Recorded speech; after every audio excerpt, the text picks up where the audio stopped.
দুটো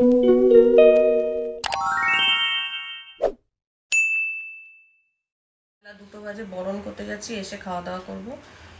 বরণের জিনিস জোগাড় হয়ে গেছে। যে পান তো লাগবে, দুটো গোটা পান, আর পানের খিলি কটা করে নেবো, মিষ্টি, সিঁদুর, ধান দুব্বা, একটা কয়েন লাগবে।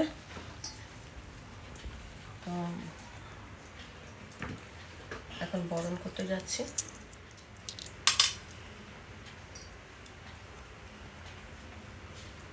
বাইরে প্রচন্ড বৃষ্টি হচ্ছে।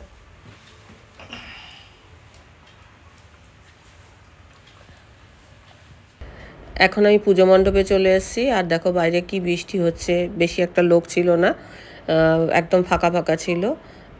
শ্রেয়া তো আসতে পারেনি, কেননা শ্রেয়া তো নেই বাড়িতে। শ্রেয়ার মাকে নিয়ে ডাক্তারের কাছে গেছে, শ্রেয়া বাবান দুজনেই। আর ইচ্ছা ছিল শ্রেয়াকে নিয়ে বরণ করব। প্রত্যেক বছরই মায়ের কাছে আমি বরণ করতাম আর বলতাম, মা পরের বছর যেন ছেলের বউকে নিয়ে বরণ করতে পারি। তো এই বছর ছেলের বউ হয়েছে, কিন্তু বরণ করা হলো না। নিশ্চয়ই আসছে বছর আমরা দুজনে একসঙ্গে আসব, বরণ করব। মায়ের কাছে এটাই প্রার্থনা। যাই হোক, প্রত্যেক বছরের মতো এবারও এসছি।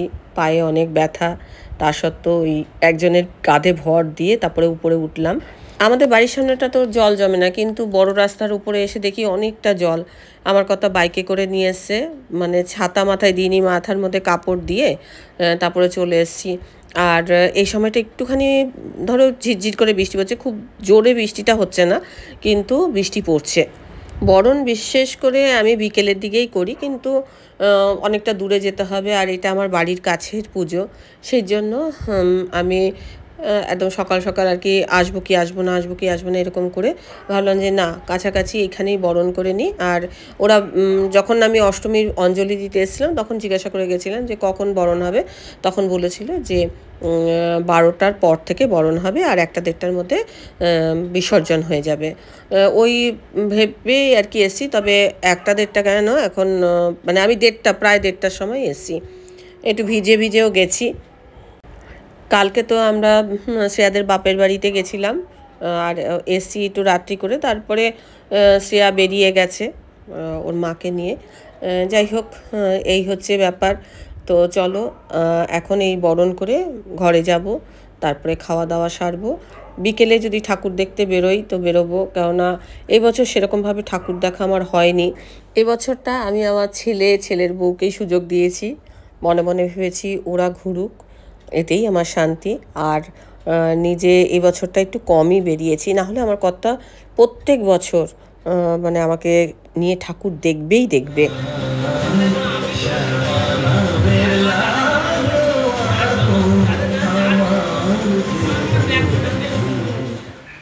2:30 বাজে আমি বরণ করে এলাম। বাইরে ভীষণ বৃষ্টি হচ্ছে, রাস্তায় 1 হাঁটু করে জল জমে আছে। বরণ হয়ে গেছে, পুজো শেষ। এই বছর পুজো সেরকম ঠাকুর দেখতেও যাইনি।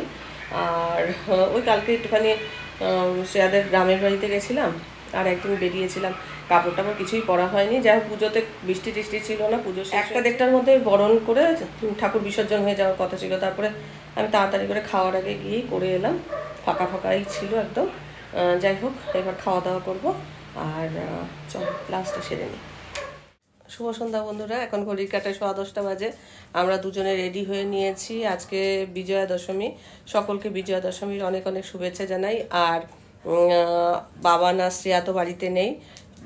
শ্রেয়া খুব করে বলে গেছে এই শাড়িটা পরতেই হবে, বের করে রেখেছে, এমনকি ওর ব্লাউজটা বের করে রেখেছে, আর ছেলের জামাটা দিয়ে রেখেছে।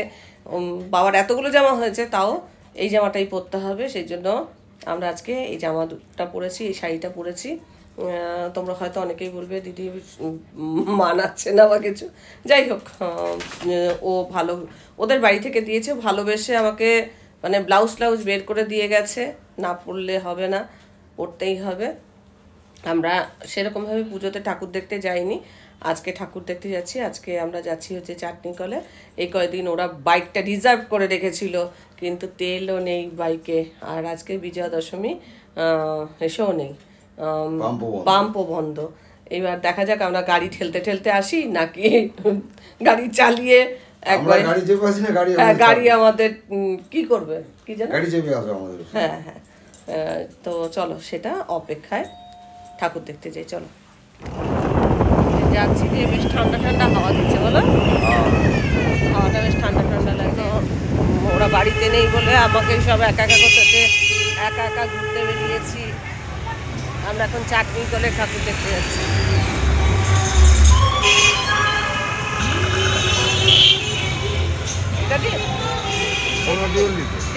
বাইকে তেল দেই, না হলে দামোদর সঙ্গ টঙ্গ এগুলো সুন্দর হয়, দেখা হয়নি এবছর, কিছুই দেখতে পেলাম না।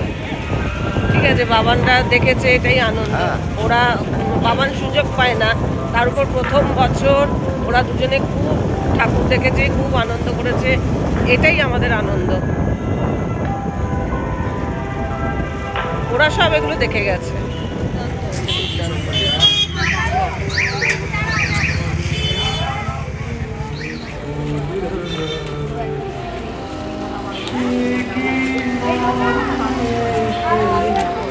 দারুণ লাগলো, এই একটা ভালো ঠাকুর দেখতে এলাম প্রথম।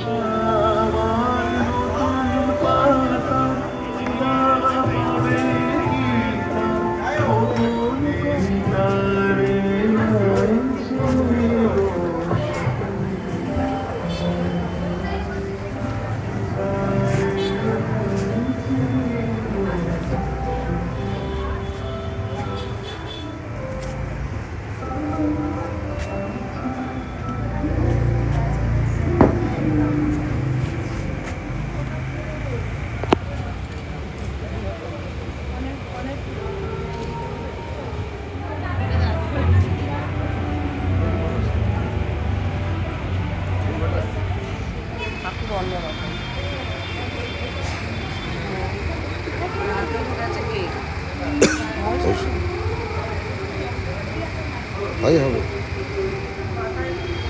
হ্যাঁ ওষুধ কমা যায়।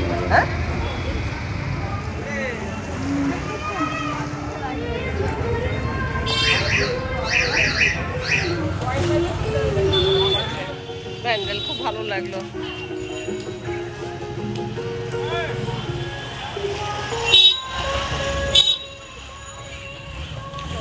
আমাদের চাটনি কলের ঠাকুর দেখা হয়ে গেছে, এবার আমরা যাচ্ছি শখের বাজারে। আমাদের এখানে শখের বাজারে বলাকাতে একটা ঠাকুর হয়, সেটাও খুব ভালো হয়, চলো সেটা দেখে আসি। এটা তো হাতি আছে।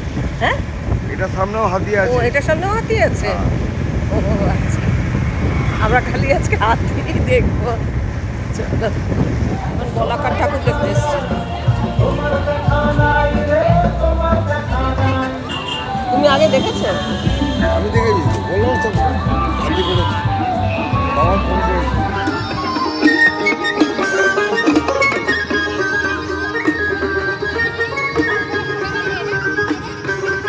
ডোকরার কাজ হয়েছে,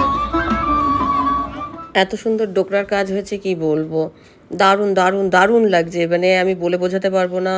এসে এত ভালো লাগছে, যদি না আসতে পারতাম খুব মিস করতাম। সকলের মুখেই শুনেছি যে বলাকার ঠাকুর খুব ভালো হয়েছে। এটা যদি আমি ধরো কালকেও আসতাম তাহলে এতটাই ভিড় থাকতো কি বলবো। আজকে যেহেতু দশমী, বলতে গেলে অনেক প্যান্ডেলেরই ঠাকুর বিসর্জন হয়ে গেছে, আর মানে এটা আমার ভাগ্য ভালো ছিল যে আমি দেখতে পেয়েছি। আর আমি সত্যি কথা বলতে কি, বরাবরই প্যান্ডেল ঘুরে ঠাকুর দেখতে খুব পছন্দ করি, আর আমার কর্তা তো নিয়ে বেরোবে। চলো তোমাদের একটু প্যান্ডেলটা ঘুরিয়ে ঘুরিয়ে দেখাই। দারুণ হয়েছে, হেভি লাগছে।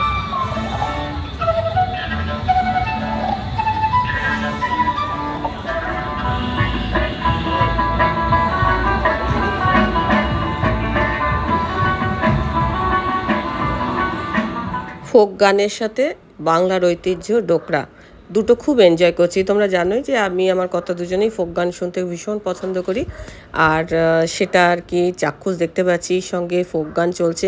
কিন্তু ইউটিউবের এমনই একটা রুলস যে গান দেওয়া যায় না, তাই গানগুলো দিতে পারলাম না, শুধু তোমাদের এই মণ্ডপটা ঘুরিয়ে ঘুরিয়ে দেখাচ্ছি। আর আমি যখন ব্লগটা তোমাদের সঙ্গে শেয়ার করব তখন জানি পুজো শেষ হয়ে যাবে, তাও যারা দেখেছো তো খুব ভালো কথা, যারা দেখোনি ব্লগের মাধ্যমে দেখে নাও যে বাংলার যে ঐতিহ্য ডোকরার একটা কাজ, যেটা কিনা বাঁকুড়া বিষ্ণুপুরের মানে স্পেশাল। আর আমার ডোকরার কাজ ভীষণ পছন্দ, কেননা আমি ডোকরার জিনিস, আমার অনেক ডোকরার গয়না আছে, আবার ডোকরার জিনিস আমি খুব পছন্দ করি। আমার খুব দুঃখের বিষয়, ছেলের বিয়ে উপলক্ষে আমার একটা ডোকরার ঘোড়া আর কি, দুটো জোড়া ছিল, একটা ঘোড়া আর কি হারিয়ে গেছে, হয়তো খুঁজে পাবো পরে, কিন্তু এই মুহূর্তে একটা ঘোড়াই আমার কাছে আছে। শখ করে আমি বিষ্ণুপুর থেকে ডোকরার ঘোড়া কিনেছিলাম, তারপরে গণেশ কিনেছিলাম, কিন্তু তখন খুব কম পয়সায় কিনেছিলাম, এখন কিনতে গেলে অনেক দাম। আর বেশ ঝলমল করছে পুজো মণ্ডপটা, ভীষণ সুন্দর কাজ হয়েছে। এই যদি সত্যিকারের ডোকরার জিনিস হতো তাহলে যে কত এর মানে মূল্য হতো কে জানে। তবে শিল্পীর কথা আর কি বলবো, অসাধারণ কাজ করেছে, আমার তো খুব ভালো লেগেছে। অনেক দূর দূর থেকে লোকেরা এসেও কিন্তু এই প্যান্ডেলটা দেখেছে। আর এই হচ্ছে দুর্গা প্রতিমা। একটা তো এরকম প্রতিমা হয়, আর একটা এমনি যেটা সাবেকি আমাদের দুর্গা মায়ের মূর্তি, সেটা তো থাকেই। প্রত্যেকটা কাজ আমি একটু নিখুঁত করে দেখাবার চেষ্টা করছি। তবে এখানকারও শুনলাম যে ঘট বিসর্জন হয়ে যাবে। আমার কর্তার বন্ধু, এই ক্লাবের মেম্বার, তার সাথে এতক্ষণ আমার কর্তা কথা বলছিল, বললো যে ঘট বিসর্জন হবে। দারুণ হয়েছে।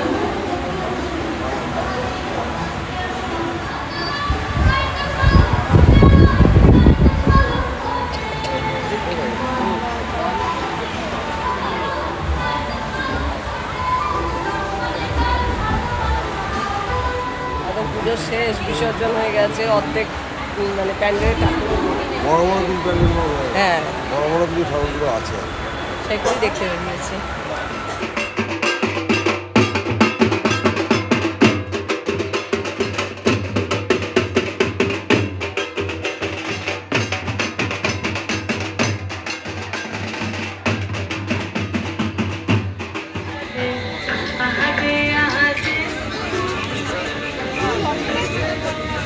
মোবাইলটা চার্জ ফুরিয়ে গেছে, হয়তো অফ হয়ে যেতে পারে। যতটুকু মানে ধরা যায় ততটুকুই ধরছি, মানে ক্যামেরা বন্দি করছি।